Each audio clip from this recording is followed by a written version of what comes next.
For me, it came after 20 years of marriage when my wife caught me, first with porn, and then a few days after that, she found a condom on the floor in the bathroom that I couldn't quite explain. Yeah. And that's when she sat me down and said the words that saved my life. She said, I'm done. Yeah. Yeah. She said, I still love you, but I don't like you, I don't trust you, I don't respect you, and I don't think you can ever change. That is so powerful. Who gave me a podcast? This is Jeff Allen. Welcome to my podcast.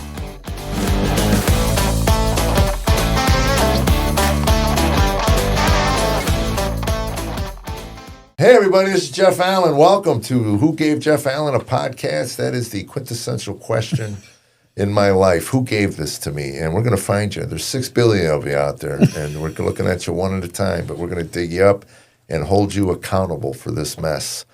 I have one sponsor, Nordic Wave, nordicwave.com. It's a cold plunge, not for everybody. Check with your physician. My doctor, obsequious, it just happens to agree with me on everything, so I cold plunge every day.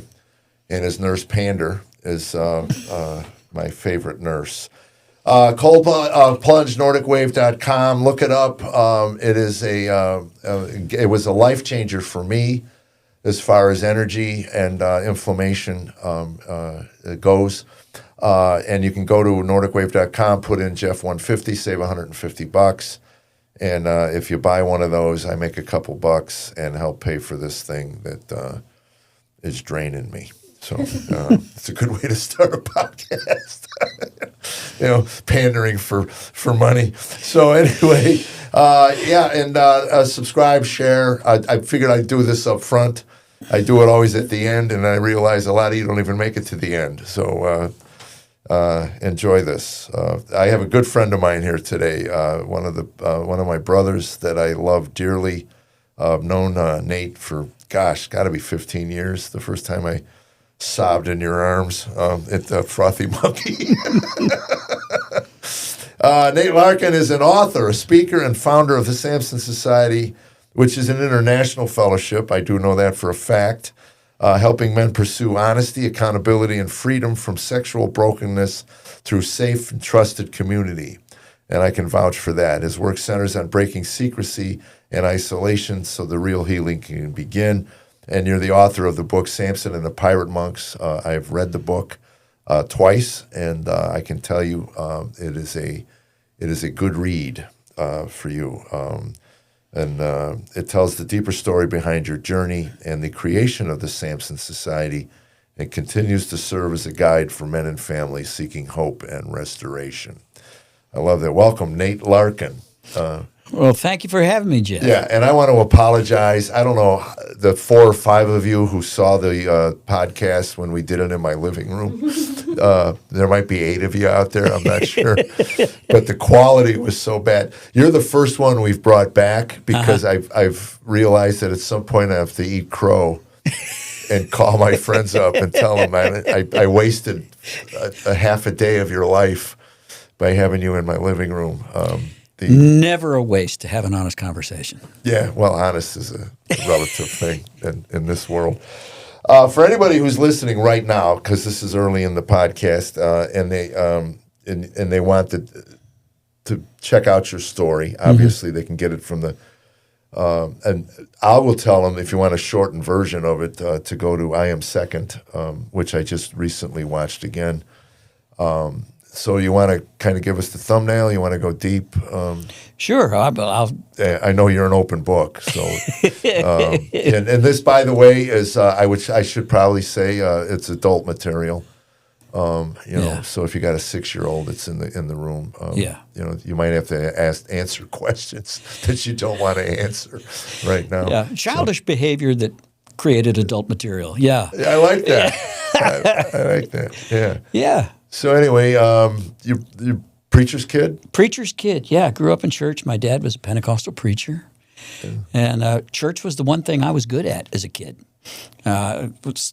Unlike you, man, I wasn't an athlete. There was no other way to stand out, but I had the skills to excel at church. So I was destined for the pulpit from a very early age, which meant, of course, that I had always at least appear to be the good Christian kid. Right. And I was a good kid, except when I wasn't. And when I wasn't, the penalties were severe. So I learned very early on to hide. So did you get the Pentecostal beatings? Oh, yeah. Oh, okay. Oh, yeah, yeah. Spare the rod, baby. Yeah. And a lot of shame, too. I can't count the number of times I heard my dad say, I am so ashamed of you. Wow. And I'll tell you what, that goes deep. That goes deep. And that's actually what I tried to use as a motivation to, once I really got deep into the weeds and addiction, to make myself stop, right? I tried to shame my way out of what I didn't know was actually shame-based behavior. Wow. There's no bottom. No circle. bottom. Yeah. So, I grew up in church. Nobody warned me, Jeff, that porn even existed. We didn't talk about sex at church or at home. That sent a strong message. This isn't anything we can talk about. But then when I bumped into porn, it took me completely by surprise. Was it tell me it wasn't National Geographic. Yeah, I made do with the National Geographic and the J.C. Penney's catalog. This was a... To our millennial friend over there, she can't imagine why that would even be remotely exciting to see a woman in a brassiere, in those bullet brassiere. Remember those? Yeah. Burned into my brain, buddy. Are you kidding? Yeah, exactly. Yeah. But this would have been the late 60s. Yeah. I was 11 years old. It was a Playboy magazine that my uncle had. The one uncle that, the non-Christian uncle in the family. I loved that. He was the greatest guy in the world. There's a shot of bourbon. Yeah. I'll tell you this. He would take me on. So that was your dad's brother? No. He'd married one of my dad's sisters. Oh, okay. Uncle Junior, man. Uncle Junior. Just swore up a blue streak all the time. But after my mother died, this is in the period when I discovered a Playboy magazine. He actually would take me on vacation with him and my aunt, Sadie, and Marcia, their daughter, and which was a big thing because in our family we never went on vacation ever. Right. So he took me out to Black Lake.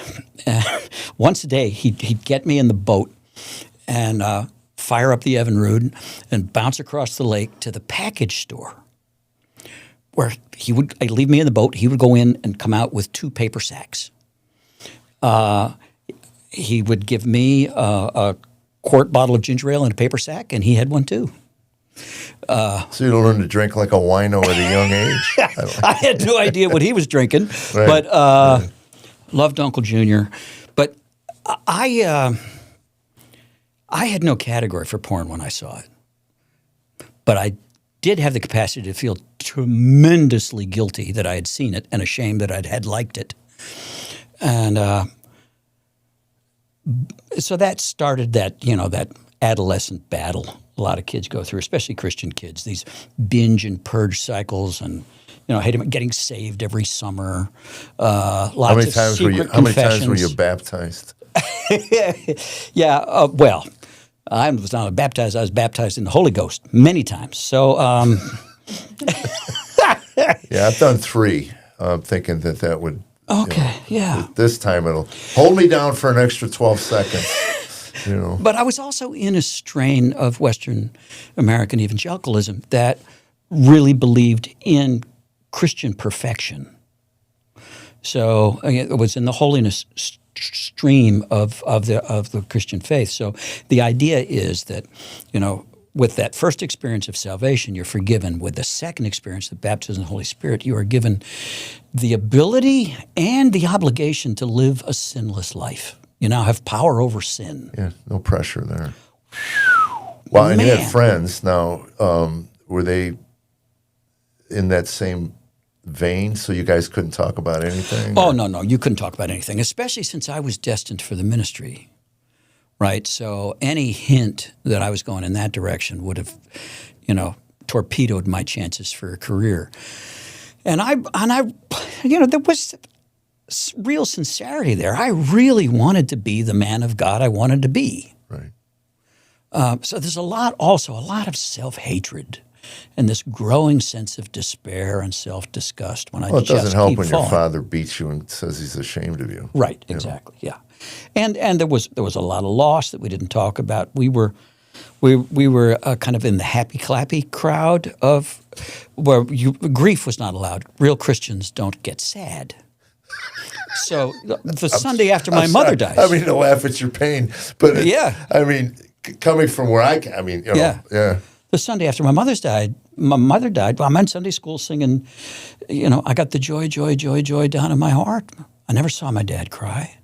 We didn't cry because somehow that was, in a twisted way, my dad was hurting so bad, but somehow if you admitted that you're hurt, that you're sad, that sounded negated faith. You weren't believing in heaven. I don't know. So, yeah. So you had to bury it, basically. I had to allow it. So a lot of grief. A lot of stuff you had to stuff down. Dude, I didn't cry. I finally went to treatment, by the way, 2 summers ago, and cried for the first time. I hadn't cried in my mother's funeral. Carrying that much grief, Jeff. There's a lot of losses between then and now. Yeah. And if we're robbed of Jesus said, blessed are they that mourn. Yeah. We're supposed to grieve with those who grieve. But that wasn't part of our lexicon. And there's no cruelty involved, no intentional cruelty, but it's a cruel system. Right.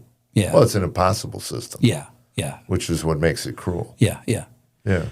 Yeah. But anyway, I was sure that once I found the right girl and got married, that my interest in porn would evaporate. Right. I was certain of that. I didn't understand that, already, porn and, let's be honest, masturbation had become my default distress management strategy. Right. So whenever I was in distress, whether I was consciously aware of it or not, that's where I went for emotional regulation, some self-soothing, a little comfort, for God's sake. Well, man, I met the right girl. Fell so hard, so deeply in love. We got married the day I graduated from college, and we were happy. Right. But marriage is stressful. I know. That's right. What made me think about it when I got married? I had three basic coping skills. Yeah. I drank. Yeah. I slept, and I masturbated. Yeah. And not always in that order. That's right, exactly. But that's basically what I went into a marriage with how to cope with adult life. Yeah. Yeah. Yeah. And to say that it didn't work out the way I planned. Yeah. Yeah. It ended pretty bad. I mean, it was, I had to develop some new skills. Yeah. Yeah. Yeah. So shockingly, you met the right woman. I met the right girl, and then the problem came back. Yeah. So here's what I told myself then. I said, look, porn may not be the best thing in the world, but it's better than cheating on your wife. See? So come to think of it, I'm probably being pretty considerate, not burdening her with all my sexual needs. Because you're the good guy. That's right. That's right. You're the hero in this scenario. And she just doesn't need to know how considerate I'm being, right? So I was being very considerate. Yeah, if it came up, I would tell her. I would make sure she knew I'm doing this for you. Yeah. Right. But what I didn't understand was porn was actually grooming me. It was programming me. It was setting me up. And you're going towards the ministry at this point. Oh, absolutely, yeah. You're in college and going. Yeah, so it gets worse when I get to seminary. I went to Princeton Seminary, and it was on a seminary-sponsored trip into New York City. Princeton. Now you need to do this. Yes. Well, I really tried to be the Christian intellectual. I got the clothes. I got the coat. Did you get the tweed jacket? Tweed jacket with the elbow patches. You bet. Yeah. God bless you. Yeah, man. I did, man. I had hush puppies. I did. I couldn't smoke a pipe. I couldn't. By the way, we have a millennial here. Hush puppies were shoes. Yeah. Okay. Oh, I thought it was deep fried food. See, I just wanted I her just to know. pictured him in tweed with his glasses and deep fried balls. Right. That's right, deep fried balls. There you go. So anyway, Princeton, did you go on a scholarship? Oh, yeah, of course. Yeah. Yeah, I didn't have any money. So Yeah. college and seminary were all on scholarship. But I remember coming out of class one day and seeing a poster on the wall advertising a field trip for students and spouses co-sponsored by the seminary and a group called Women Against Pornography. The idea was they were going to take us into New York City, into Times Square, so that we could see firsthand how women are exploited by the sex business. And I thought, this is exactly what I need. Really, because I'm a good guy. If I can see behind the curtain, if I can see how bad it is, I'll stop. I brought my wife. Oh. So I actually got my first look at hardcore porn, the stuff that any unsupervised kid can find in 2 minutes today on the internet. I saw for the first time as a married man in a peep show booth in Times Square with my wife beside me. She put the quarter in. Well, you were doing research. Yeah. Now, I was hooked from the moment I saw it. Absolutely. I didn't understand why. I didn't understand how much more powerful those moving images are than the still images I've been using up until that point. Because film is immersive. It actually reaches a part of the brain that finds it hard to distinguish between real experience and virtual experience. So now, every time I go back into one of those places, and I did go back, it was like I was sitting in a simulator. Oh, yeah. And we do today, you think of and the high speed at which you can click and move and move and move and click and move. And they're starting at younger and younger ages. Oh, yeah. They're saying they're rewiring children's brains. You know, back then in the peep show booth, I mean, it was even before video. It was a clattering projector up in the back. Yeah. And then these flickering images would appear on the screen.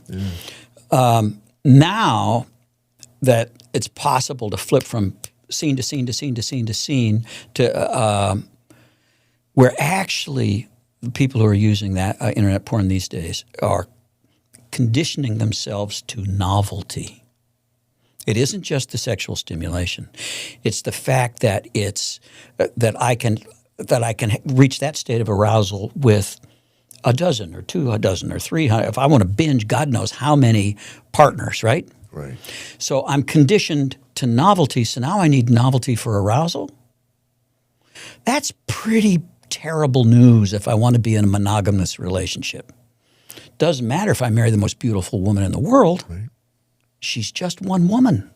That's scary stuff. Fortunately, God gave us this amazing self-healing brain, and it is possible. Neuroplasticity is real, and with the right help and the right guidance, and patterns can change, but they don't change on their own.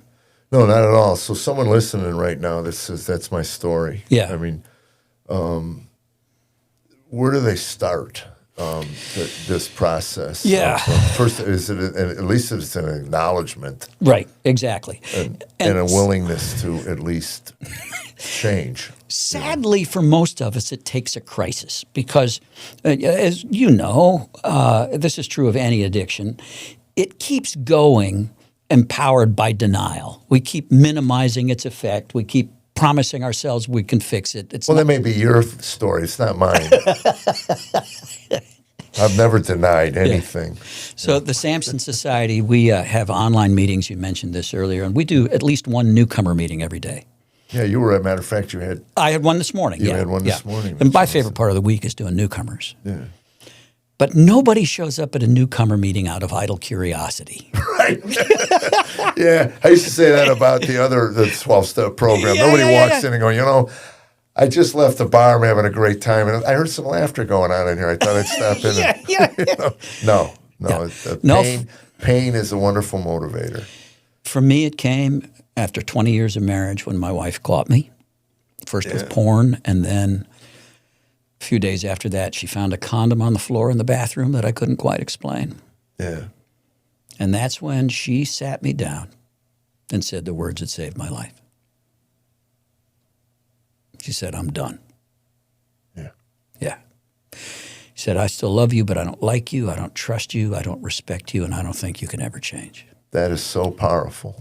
I love you, but I don't like you, and I don't respect you. Yeah. And no man can live in a relationship where they're not respected. Yeah.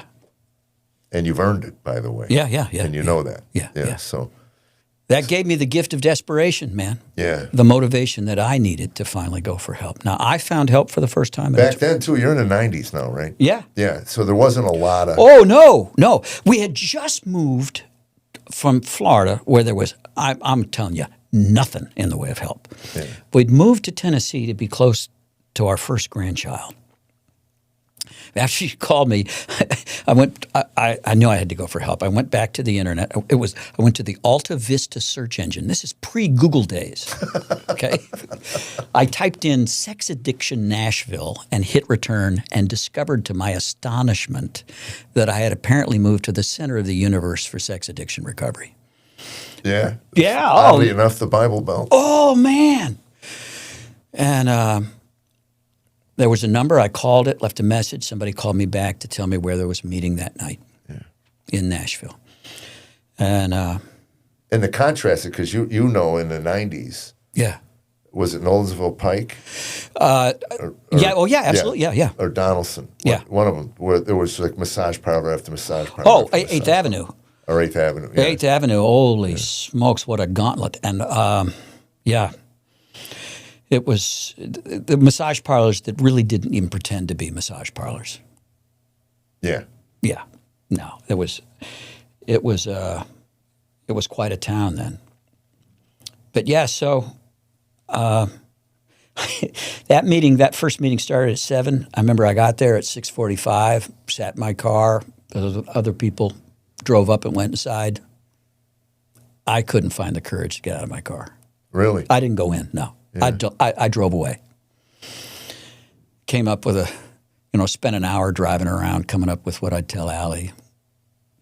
No, I didn't need to bother. She wasn't talking. The next week I was back, and I was about to drive away for the second time when I saw a guy I recognized from church. Yeah. Just a guy. But I'd heard him speak up a couple of times in men's Bible studies, and there was something about this guy I really liked. He just seemed very comfortable in his own skin. Didn't seem like he needed to impress anybody. Very clear he loved Jesus, but the most striking thing about him, Jeff, was this. This guy talked about his sin in the present tense. Yeah. I followed him inside. And that's where it started, man. That's where it started. And we know that you're as sick as your secrets. Yeah. So what does nobody? I don't know anybody. Yourself, maybe. I don't know. I didn't know you back then. But you don't just walk into these organizations or these meetings and these groups and just unload your entire. You hold back and hold back and hold back. So Sure. in theory, it's great. I'm going to puke out my secrets and I'm going to be healed and I don't have to go here anymore. That was kind of what when I started going for alcoholism was how long do I got to go to these? Yeah. My first therapist, I asked her, I go, how long do I got to do this crap? She goes, what do you mean? I go, I'm not coming to you the rest of my life. So when do I know I'm well? Yeah. And she says, well, right now you make some really crappy choices in your life. When you can make, I'm going to help you navigate your way through. When you can make better choices on your own, you probably won't need me. But as far as your alcoholism, you'll never be able to drink again. Yeah. Was that hard to hear? It was, because it was one of those where, like most of us in recovery, it takes 2 or 3 trips. Yeah. You realize you got a problem. Mm-hmm. You go get help. You feel better. For me, it was always when I felt, okay, I'm well now. And I'll have a few. And then, 3 years later, after binging on and off, you go, you know what, maybe I was right the first time. I got a problem. Yeah. And then I would go in and I hear stories and go, I'm not even anywhere near as bad as these guys. So, and it's funny because you and I, we know this Yeah. because you can live without alcohol Yeah. without a problem. Yeah. I've proven that 38 years. Sex is a completely different Yeah. Right. issue. It's like food. People who are addicted to food, you got to eat. Right. Right. You can't just not eat. Yeah. So now you got to learn how to live with. You got to feed that part of your. Yeah, your well, soul you're going to at some live point. with the fact of sexual arousal, Right. and your need for connection, and the fact that so much of that has been sexualized. Right. The hard thing I didn't want to accept when I first got into recovery for this was they told me sex is optional.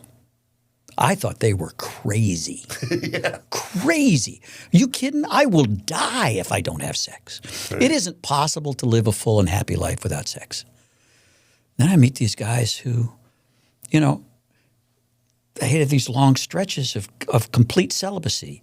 And then the plumbing would still work. They'd meet the right woman. They'd be emotionally prepared for a relationship. They'd get married and it would happen. Yeah. But that was hard for me to understand.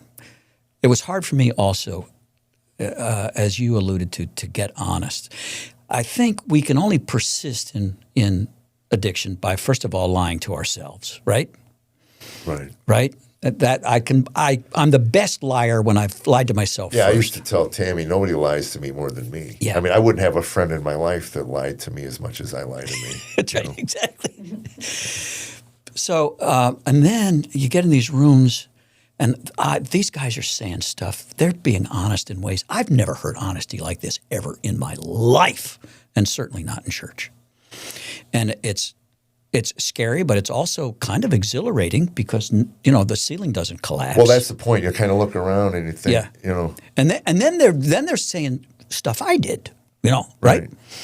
And at some point they were even laughing. Yeah. Oh, That's what I noticed Yeah. in the suffering Yeah. and the talking about the things that happened. And it was the first time I was able to laugh at my folly. yeah, yeah, I mean, first of all, recognize it as insane. yeah, yeah. That's the first part of the road to recovery. Yeah. Is understanding that you're living an insane life. Yeah. The lies you tell yourself and the way you choose to live and rationalize Yeah. is utterly freaking insane. Yeah, yeah. And when you get at least there, then you can listen to people who were there before you laughing about that insanity, and it gives you hope. Yeah. How long were you in it before you realized, you know what? One, I belong here. Mm-hmm. Because somewhere, I think, would you say that you had some doubts whether or not you were as bad as, Oh, sure. Because mine, I don't have the same flavor of addiction. Some of those guys in the room, I'm sorry, that's really freaky. They flipped me out a couple of things they said. Right. Plus, I'd never had an affair. I'd never gotten emotionally involved with anybody I had sex with. I didn't want to know names. No, I did not want to know names. Right. Or converse. None. No. Yeah. And What never do you do wanted for to a see living? that. That's none of your business. Never. We just had sex. That's it.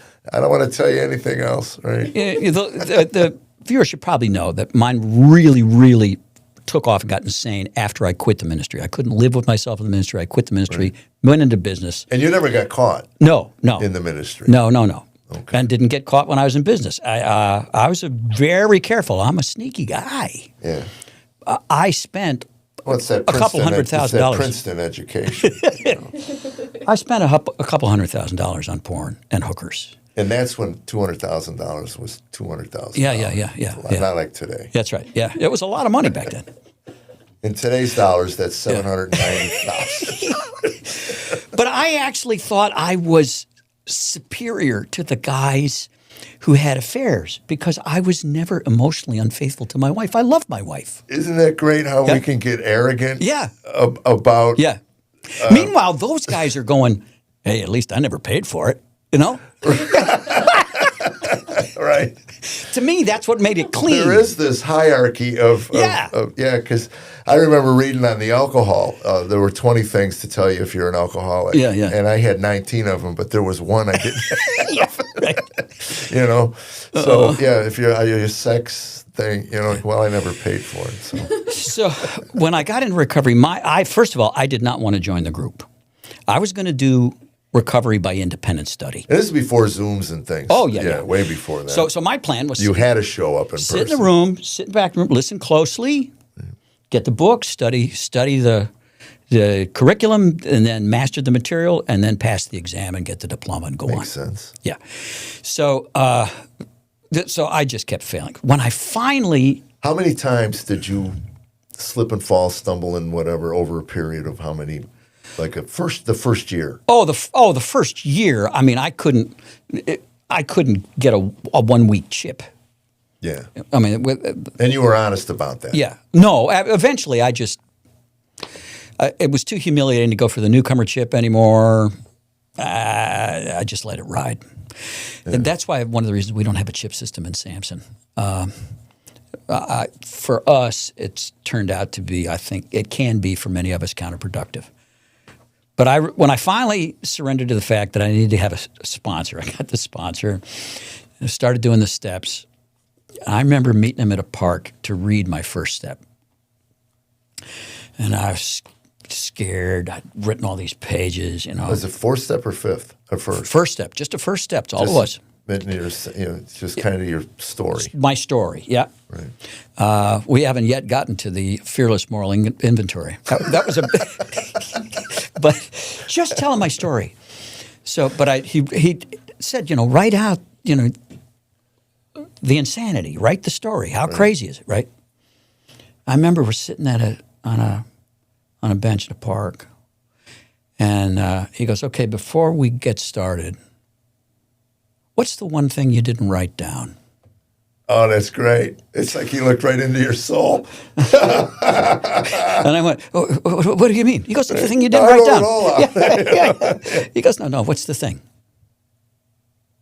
So I told him, dude. And they said, okay, read me the rest. Yeah. But getting honest, I would say, is the first challenge. It's an ongoing challenge, but that was the toughest thing for me to do. I instinctively lied and hid. You asked me a question, I was very good at anticipating what you wanted to hear, and I would deliver that. Right. Well, I'm going to take a break here and tell them we do Zooms on Monday. Mm-hmm.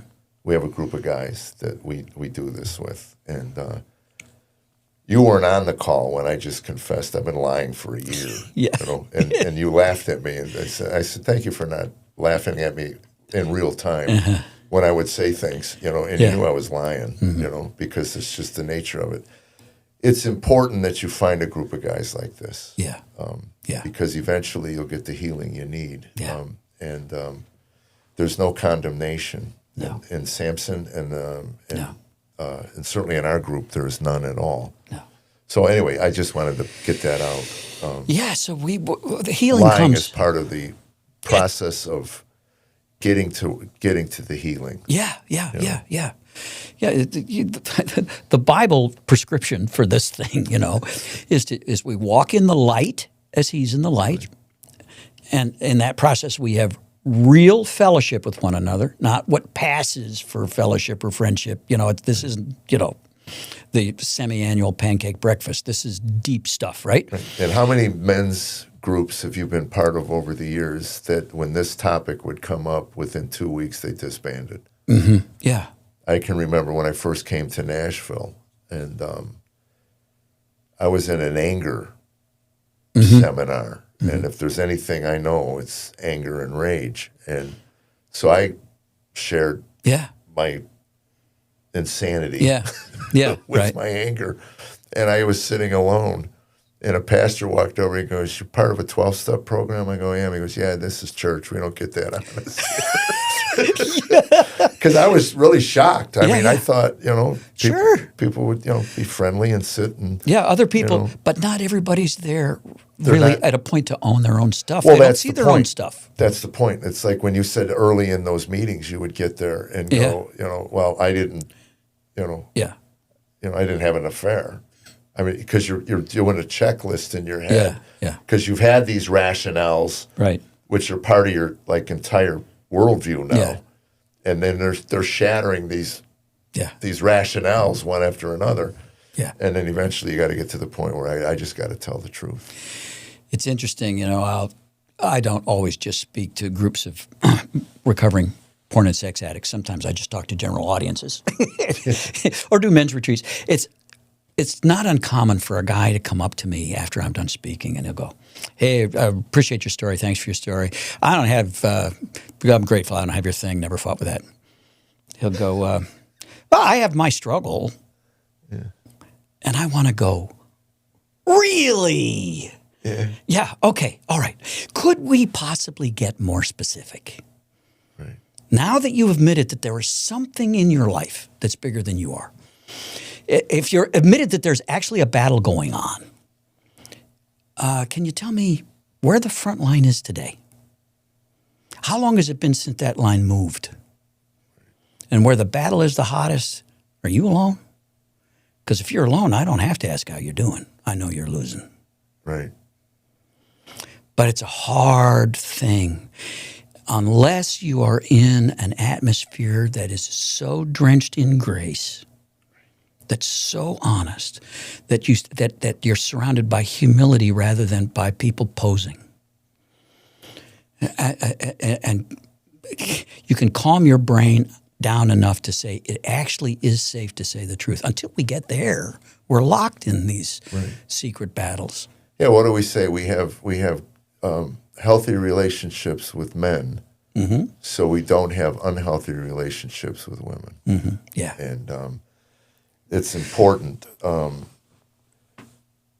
That's one of the last questions I was just going to ask, too. He says, why can't we do this alone? Yeah. Because my theory is this. If you believe the devil, you believe we have an enemy. It's a spiritual war that we're dealing with. He wants you in the past or the future. Yeah. If he can't beat you up with your past, if you finally come to grips with that and accept it, and now you're getting healed, he'll get you projecting into the future. And in my case, would tell me, you'll never make it. You'll never get through this. You'll never put a year together, which is why, to me, like you said, the chip system has been a stumbling block to me. Because it's always like, I never get 30 days, I never get 40 days, I never make it to the next milestone. And with the alcoholism, I just really got settled into it's a 24-hour day. Yeah. Which allowed me to at least get present with the people around me. Right. For a heartbeat to stay sober. Right. I used the phone, and I leaned on fellow addicts. Right. Samson allows now, because of the Zoom, that every day you can sit in your struggle with men and hear success and hear and it's inspiring. It really is. I do want to make clear, because there is a popular misconception out there that Samson is a group for porn and sex addicts. It's not. It's not a group for porn and sex addicts exclusively. Right. Okay? We do have guys who come for all kinds of reasons. Well, if people read Samson and the Pirate Monks, sure, and then they find the founder, that's right. You would make that connection. And so, it's logical that at this point we are very much in the majority. I like to say that a healthy porn addiction is an advantage, but not a requirement for membership. Okay, but we do have guys who come for other reasons. Right. It might be drugs or alcohol. I'll tell you what's coming on strong right now is gambling and gaming. Yeah. Oh man, there's a lot of similarities there in the drivers, the motivators, and that's becoming. Well, it's a dopamine hit. Jeez, now that's gone online, right? Oh man, and it's gone mainstream. We're seeing an awful lot of pain and hurt in that direction. Yeah, I didn't think I had a gambling problem. I only lost $80,000 playing the futures market. Yeah, there you go. Yeah, I don't gamble. I just play the futures market. That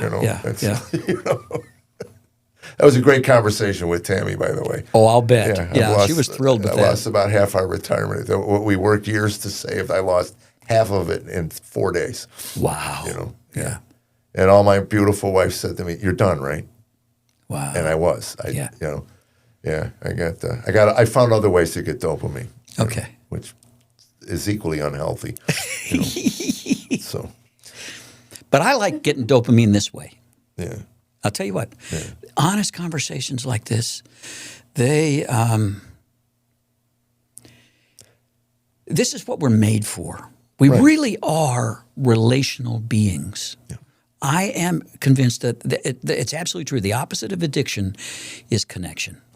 It's not sobriety, it's connection. We're made in the image of God himself, who is actually a relational being. Right, which is why social media, I think, has been such a it's a blessing on some ends. Yeah. You know, if it's in perspective, but it also gives you the illusion that you have connection. Mm-hmm. Yeah. But you don't. Yeah. You know? Yeah, and it also can lead us to pose. I've started doing some little reels on Facebook and Instagram and stuff. And I've had to face the fact that I tend to be motivated by approval. I want to look for likes and I want to look for comments. And there's a temptation for me to try to now pose or act in a way that will elicit that response, which takes me away from authenticity, which takes me into very dangerous territory. So I have to keep talking about that if I can, in a healthy way, contribute to social media without becoming its victim. You mean so there are people on social media that pose? Yeah, I've heard. It's not all true? Yeah, no. Wow. Yeah, I used to say if they had dating apps in '85, my profile would have been alcoholic, drug addict with rage issues, looking for single female to overlook aforementioned character. That's right. Age 20 to 30. Yeah, you know. Yeah, exactly. Yeah, I can't believe that people, you know, it was so funny when my son, first time he told me he went to a strip club, and I said, how was that? And he said, Dad, I met the most amazing and I just immediately burst out in the look on his face. Yeah. You know, I said, son, their whole point is to be engaging and just to depart you and your money. That's all, just to get your money from them. And he was stunned that she would betray him like that. But fortunately, he learned the lesson. He learned it well and early, unlike a lot of us. Yeah. You know. Again, this is a Christian, but not a. It's a Christ-centered healing program, but it's not church. No. And that's the issue. It's so funny. Years ago, when I got involved in this with SA, you couldn't talk about this in church. Right. Yeah. You could not. Yeah. There was no way. Matter of fact, I brought it up on stage once 15, 20 years ago, and the agent I had at the time happened to be at the show. And he said, stop that. Yeah. I go, what do you mean? He goes, don't talk about that. Yeah. Your career will end. Yeah. And I go, really? Wow. And that night in my inbox, I got some husband wrote me an email and said, I felt if you could go public with that and I could go private with it. I shared with my wife, and I'm going to get some help. Wow. That's why you go public with it. Yeah, that's the only reason I do. And the problem we have within the church is they'll shoot and stomp and run over and drag through the mud anybody who stumbles and falls in this area. Yeah. And it's got to stop. Yeah. It has to stop. Yeah. You know, because the pulpit is burning the churches are burning from the pulpit down. Yeah. You know, Tommy Nelson said this. I think it was Spurgeon that said it, but I heard it from Tommy. When a pastor falls, you don't kick him out. You don't ruin his life. You don't make him leave the community. You don't shame him and humiliate him. You send him away, let his whiskers grow, give him time.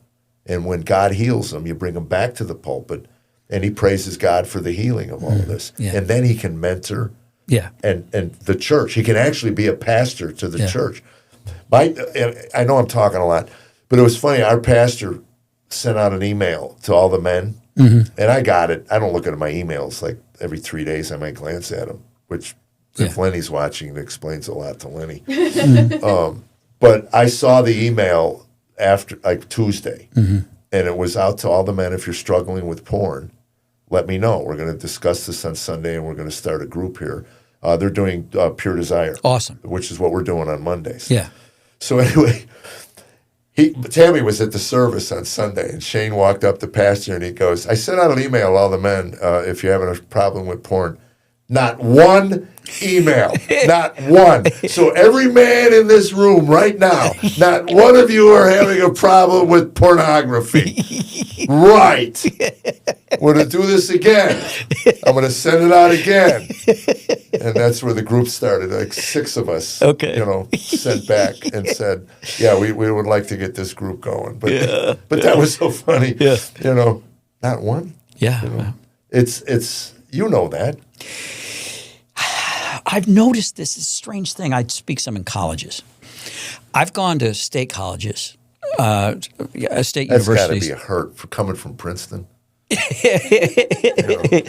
No. speak at a state school. So if I go to a state school and speak, and I like to do a comeback event, we'll say, I'm speaking, and then, hey, if anybody wants to talk, we're going to have a group discussion tonight at, 7 o'clock, so-and-so. I'll pack the room out at a state school. Really? Yeah. And also, after I speak, I can walk around the campus and people will engage me in conversation. But if I go to a Christian, not all Christian Well, colleges. that's great. That's great to hear. I've gone to, I swear, I went to one Christian college in the middle of the Midwest, right? And they brought me in to do the chapel service, the mandatory chapel service, a couple thousand kids right? I walked around the campus that day. Nobody would come within 10 feet of me. Nobody dared to talk to me. Wow. Because it would have marked them out. Now, we did the comeback event that night, very late at night, the basement of the, back behind the gym in the dark. I got 30 guys to show up. Back into the parking lot. Yeah. Got 30 guys to show up. Wow. But there's no way in the world they'd ever start a group. No. Couldn't do it. That's tragic, folks. Yeah. That's not the way we get well. Yeah. It is. I've done some men's events in this area. Yeah. And more than one time at the church, it's a Saturday morning, Yeah. men only. Yeah. I'd see 6 or 7 women in the back. Mm-hmm. And I would ask the pastor about it. I said, it's hard to get open and honest about this particular addiction when there's eyeballs. Yeah. He goes, yeah, we haven't been able to stop that. I said, it's easy. You lock the door and you don't let them in. But they want to see whose husbands are there. Yeah, right. Yeah. And it's wrong on so many levels. But the church needs to change in this. What do you suggest? If there are pastors watching this, you can start a Samson. Yeah, sure. And it's there's nothing more anonymous than a Zoom meeting, right? And you're not getting the full benefit of being in a group with a group of guys. Yeah. But again, we Zoom on Mondays. Oh, it's and wonderful. I feel it's just as productive as any meeting I've been to with. But then again, I know you guys really well. Yeah. I was actually surprised by how well the Zoom meetings, we started in 2004 and we didn't start the Zoom meetings till 2018. I was a little reluctant to do it because recovery requires relationship. I'd made real friends in rooms where I could see and touch people. Right. As an and old you guy. have in-person meetings. I know there's one over. Sure. There's lots of in-person in meetings. Nashville here at Christ Community. On Mondays. What has surprised me is, in some cases, not in all cases, it seems to me that men have actually gotten closer faster in Zoom meetings than in face-to-face meetings. I think it may have to do with the perceived safety of digital distance. The fact that I know that guy's wife's not going to run into my wife. Or it's not going to get awkward. This guy's never going to see me outside of this Zoom meeting. Right. And of course, Samson now is worldwide, so he may not. He's not in the same town. He may not be in the same state, the same country. Yeah, right, exactly. But we do a national retreat every year, and I got to tell you, my favorite part of the retreat, Jeff, is watching guys hug their best friend for the first time. Yeah, in person. Oh, man. That's so cool. Yeah. Yeah, that is so cool, man. You got to be, I know you don't want to an accolade for this. But did you see this going where it went when you just started it because you needed recovery? Yeah. And it was never a plan to. No. And as these seeds began to grow, are you making preparation? Because you're the face of it, you're the voice of it, you're the Yeah, but we got so many. You're not getting any younger. No, I am not. I'm chasing guys you our hard, age, man. we chase death. We don't chase death. We talk about it though. So yeah. I'm so grateful for all the young guys coming into Samson. We got some great leadership, and we are. I'm just another member in Samson. We don't have officers or anything like that. So, well, that's the thing I was going to talk about because it's interesting. The other 12-step programs, I've been yelled at for mentioning their name. Cause when I talk about my alcoholism, nobody knows what 12-step program I'm talking about. Without mentioning the name. It's just a mystery. Yeah. And we have a high standard for confidentiality. So whatever is said in a meeting is held in strictest confidence. Has to be. We're not an anonymous group, though. Yeah. So we don't publish a list of members, but you don't have to. You're not prohibited from saying you're a member of Samson. And Samson guys, if a Samson group forms in a church, they tend to hang together after a while, Yeah. And I was never an athlete, but being part of a Samson group is the closest I will ever come to what it must feel like to play on like a championship football team. And it's great. And you use what they call a Silas. Yeah. And explain what that is.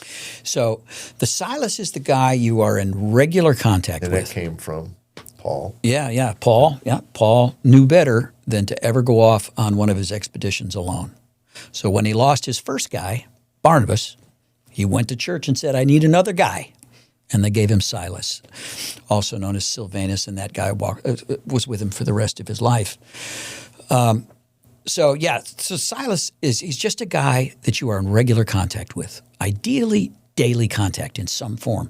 And just the act of reaching out to that guy is a spiritual act. It's a concrete admission, I can't do life on my own. Right. It's the toughest thing to do. But he's the guy who, he's not an authority. He can't tell you what to do. He's not reporting on you. He's not an expert. He's still in process too. May not even be a veteran. I like to describe a Silas this way. He's another idiot walking in the same direction. Okay? But when it comes to your life, he has an advantage. He's not in it. So people have always come to me for advice, even when I was an active addict. And I gave pretty good advice, which led me to believe that I could be my own advisor. Right. But there's a huge problem because there's whole parts of my life I can't see because I'm inside it. Right. So on my own, I walk in circles. But give me another man, I can start to walk in straight lines. So he's the guy who gets to know my story, gets to know what life was like for me as a kid, what my hopes and dreams have been, where I've been hurt, where I've succeeded, gets to know what life is like for me on a daily basis, what my routines are. He's the guy who remembers the things I tend to forget, asks the questions I tend to avoid, maybe picks up on a pattern that I don't see. And mostly what he's going to do is he's going to remind me of who I really am. And he sees you, he knows you, and he hears you. Yeah, and he benefits really at least as much from this relationship as I do. Right. Because all of us need to get out of our own self-centered lives for a few minutes each day and listen to and care about somebody else. Yeah, Tommy said it was every man needs to get downwind from himself. That's every good. now and then. Yeah. And get a good lift. There are a lot of women that suffer with this now more and more. Yeah. And it may not be the exact same where it's visual, but it certainly is just as addictive. Yeah. Now, Samson is not for women. No, but thankfully there are programs that are starting. Pure Desire is working on stuff for women. Yeah. The only women's group that came out of Samson was the Sarah Society, which was formed by Samson wives for mutual support as they navigate Is that betrayal still trauma. going? Or? Oh, yeah. It's probably growing faster than Samson right now. Right. Yeah. So Sarah Society. Yeah. They can get that on the internet. Yep, sure Yeah. can. Then And, they'll have to there's do a newcomer chapters meeting. all over the country. Or Are they they're doing Zoom as well? They're all virtual with one exception. I think there's only one local meeting, but there's virtual meetings. Yeah. Okay. Yeah. That's great. So, I have a lot of female listeners. So, Yeah. a wife that's dealing with a husband that's dealing with this. Yeah. Again, I always hesitate to use the word advice. Mm-hmm. Probably what's one of the biggest pitfalls, maybe, that's not helping. Yeah. I guess would be, Yeah. everybody's different. Everybody responds to different. Yeah. But perhaps maybe to get her to understand maybe a little better what her husband's struggling with, going through. Yeah. You Yeah. know. There's lots of support out, a growing amount of support now for the wives of male sex addicts. So, or actually for partners of sex addicts of either gender. We now understand that a significant percentage of those partners, when they learn of the betrayal, it is traumatic enough of an experience that they actually experience PTSD. And so they need really trauma care. Right. But I would say, the first piece of advice I would give is don't panic. Don't panic. But yours is a story of total redemption. Yeah. You can go back. You got to the point where she said, "I'm done. Yeah. I'm done." And today she would say that as tough as those first 20 years were, she'd take them again in a heartbeat to get what we have today. yeah, We got a whole new relationship, and it didn't happen overnight. We had some rough years, but we were so close that we were enmeshed. We had the early part of recovery for us was individuating, and then with a lot of healing and a lot of just compassion and growth. I will tell you, my wife just became more beautiful to me. I had allowed porn and compulsive sexual activity to so objectify women that I objectified her. I didn't see that beautiful woman I was married to. Porn blinded me to the beauty of my own wife. And through the process of recovery, I came to see her not just as a beautiful person physically, but as a beautiful person. right. And we're both grateful. Life now is so good that if the only way to get to recovery was through addiction, then the addiction was actually worth it. Yeah, I've always said that, if God had sat Tammy down and said, this is what the first 8 years of your marriage is going to be like. Yeah. But at the end of that, Yeah. Jeff's going to meet my son, and he's going to spend the rest of his life trying to be a better husband to you. Mm-hmm. I don't think she would have signed on. Yeah. But again, when you look back, I think if you asked her, it was worth it. Yeah. Because it opened my eyes to how bad things can be. And I never want to go back Yeah. to that. Because I've struggled with a number of things and the thought of just giving up, because I can't be a Christian anymore because I can't live that. And believe me, I wasn't raised in a church. Mm-hmm. Yeah. I became a legalist all on my own. That was what was so fascinating to me. When a friend of mine said, "So God's grace isn't enough for you," I go, "What do you mean?" He goes, "Well, everything you've said over the last 20 minutes was you just can't perform well enough Yeah. to get into God's graces." And I don't think that's the way it works. Yeah. So that's part of the Pure Desire program that I love so much, is that when you find yourself in an area or in a place in life that's beating you down, you have to step off and accept God's grace. You just have to. Yeah. And it helps when you have a group of men around you that understand that, and they just mirror or parrot that grace. Yeah.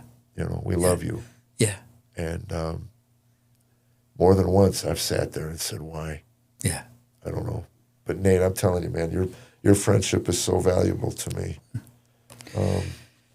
You were the first call I made when I stepped over a boundary that I never thought I'd step over.